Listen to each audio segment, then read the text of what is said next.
Hello and welcome to episode 1 of The War Channel.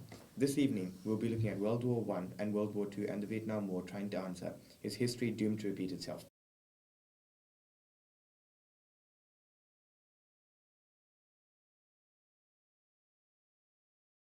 First up, we'll analyse World War I. In World War I there were three main sections: propaganda, weaponry and warfare tactics. These are the sections that have connected to other wars. In World War I, propaganda was based on bravery and fighting for your nation as a patriot. The weaponry that was most feared and modern in World War I was poison gas, and the main tactic in World War I was trench warfare. We have another historian to inform us of these common themes. Yes, imperialism and nationalism were the main driving forces of this war. Imperialism is seen not only as irrational claims for Alsace and Lorraine Germany took from France, which was taken for its abundant resources, but we can also see European expansionism where countries such as Britain and France expanded, which caused tension between European countries. This was another main cause of World War I. Imperialism is also seen as a Treaty of Versailles. This treaty was despised by Germany because it took away their land and their power to gain land. There was also nationalism. While the Holocaust wasn't until World War II, the speeches given in Germany referred to Jews as vermin and rodents. This is something that something that needs to be eliminated for the Aryan race to thrive. This connects to many other religions of the world, as Christians and societies of medieval and modern Europe. The Jews, medieval and modern Europe, dislike the Jews. These are from the views of Christianity and starts anti-Semitism in the 1st century BCE.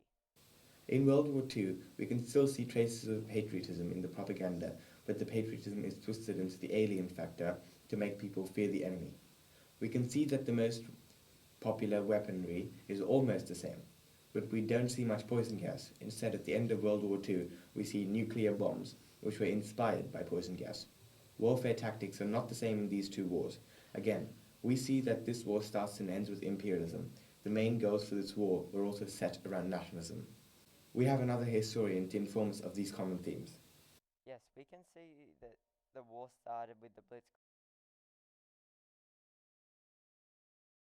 Blitzkrieg in Poland, again for imperialism. With with all the allies of Germany it was able to buy time. This allowed Germany to fight much longer. Towards the end of World War II, Germany became cornered by all of its fights and its soldiers drew too thin. We also see nationalism in abundance and in this war. The Germans still held on to their anti-Semitic ideas. We also see this in 1938, right before World War II, in the form of Kristallnacht, which was quick mass for the Jewish shopkeepers and families take away. So we also see this in the Holocaust. We also see nationalism in the Pacific War. In Japan, during the final days of Tokugawa shogunate, we see Japanese perceiving the foreigners as a threat. And we can see the ideas reaching a pinnacle in World War II with Japan occupying Korea and much of China, which is strengthened by the Japanese view that they were superior. The traditions were better. These views did not stop until they were proven wrong. Adding on from the end of these two wars, we can see history repeating itself again in the form of the Vietnam War. Communism is a great example of nationalism and supremacy.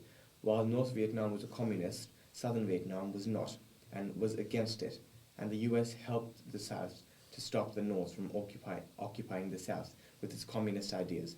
This also links to imperialism, as the South did not want North to take over its land. This shows that since 1914, the ideas of imperialism and nationalism have come up again and again, each time causing history to repeat itself in the form of another war. Will we stop? Will we ever learn to do better? After looking at all that information presented to us, we at the War Channel can conclude that while history and war will mutate to fit their time periods, history is definitely doomed to repeat itself.